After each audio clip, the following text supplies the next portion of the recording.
तो as photographer मैं या जो मेरी टीम है, हम एक पर्टिकुलर तरह का शूट करना चाहते हैं जो हमको अच्छा लगता है करना, बट मार्केट को वो खरीदना अच्छा नहीं लगता है।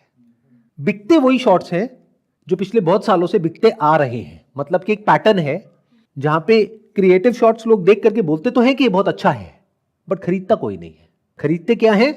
वही जो बेसिक से शॉट जो हर एड में देखते हो कि एक फैमिली है, मदर फादर दो बच्चे, चारों ने एक दूसरे को हक किए हुए स्माइल करके कैमरे में देख रहे हैं, हो गया शॉट, बेस्ट सेलिंग शॉट। तो पैशन के बाद भी करना तो वही पड़ रहा है जो क्लाइंट कह रहा है, चाहे उसमें आपका इंटरेस्ट है या नहीं है। और कोई भी पैशन हो, कैसा भी हो, एक पॉइंट के बाद में जाकर के बोरिंग हो जाता है, ये भी समझना होता है। तो अब क्या होता है कि अगर तो आपका प्रोफेशन है तो चाहे वो बोरिंग है या नहीं है, करना है तो करना है, क्योंकि पैसा वहीं से आना है। बट अगर उसको आपने अपना प्रोफेशन नहीं बनाया है, इन दोनों को स्मार्टली अलग अलग रख दिया है, अपने पैशन को प्रोफेशन को, तो फिर क्या होता है कि जहां आपको बोरिंग लगने लग जाता है, आप उस काम को बंद कर सकते हो या ट्रैक को चेंज कर सकते हो, कुछ और करो।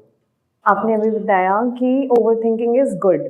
Now if I ask you कि overthinking leads to depression and वो इतनी मतलब कुछ चीजें जो हुई नहीं है हम उसके बारे में सोचते रहते हैं फुल डे एंड वही सोचना I guess this is called overthinking for me in my case.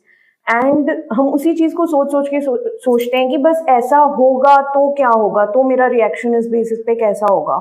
मैं वो चीज कभी स्टॉप नहीं कर पाती हूँ। आपने कहा कि ओवर थिंकिंग चलती रहती है दिमाग में, फ्यूचर से रिलेटेड सोच करके कि अगर ये हो गया तो क्या होगा, वो हो गया तो क्या होगा, वो हो गया तो क्या होगा। That leads to anxiety and depression, क्योंकि अगर एक ही थॉट को हम बार बार रिपीट करते रहेंगे अपने माइंड में और वो थॉट कंक्लूड नहीं होगा, एंड नहीं होगा, तो वो लूप बन जाएगा और उस लूप को ही स्ट्रेस बोलते हैं। फिर हमारी बॉडी के लेवल पे भी स्ट्रेस क्रिएट होगा। जैसे ब्रेन के लेवल पे आप बहुत ज़्यादा सोचोगे और अगर आपकी जो अवेयरनेस है वो एक पर्टिकुलर लेवल की है, यानी कि आप अवेयर हो अपनी बॉडी को लेकर के, तो आप देखोगे स्टमक में कॉन्ट्रैक्शंस हो रही हैं।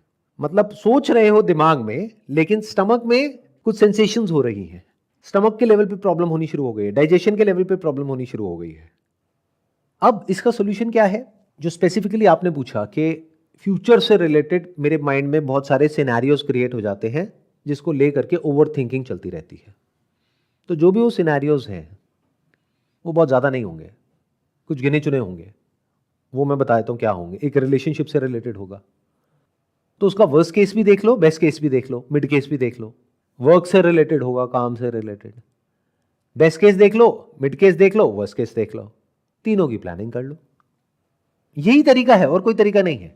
मतलब कि अगर आप बैठे बैठे सोचते रहे तो क्या उससे ये प्रॉब्लम कभी भी सॉल्व होने वाली है? क्योंकि आप जो सोच रहे हो फ्यूचर में कि ऐसा हो सकता है, एक्चुअल में हो सकता है वही सोच रहे हो। कभी क्या आप ये सोच करके परेशान होते हो कि कल मेरे घर के बाहर एलियंस आ जाएंगे, वो कब्जा कर लेंगे? ऐसा सोचते हो? नहीं। यहां तक कि आप अर्थक्वेक के बारे में भी नहीं सोचते, जिसकी होने की पॉसिबिलिटी हो सकता है उससे बहुत ज्यादा हो जिसके बारे में आप सोच रहे हो। सीस्मिक जोन 4 में रह रहे हो, देयर इज अ पॉसिबिलिटी कि जो आप सोच रहे हो ना कि ऐसा होगा 10 साल बाद, उससे पहले आप मर ही जाओगे। करेक्ट। मलबे में दब करके। लेकिन हम उसके बारे में नहीं सोच रहे। तो आप किसके बारे में सोच रहे हो? वो जो हो सकता है, तभी तो प्रॉब्लम हो रही है।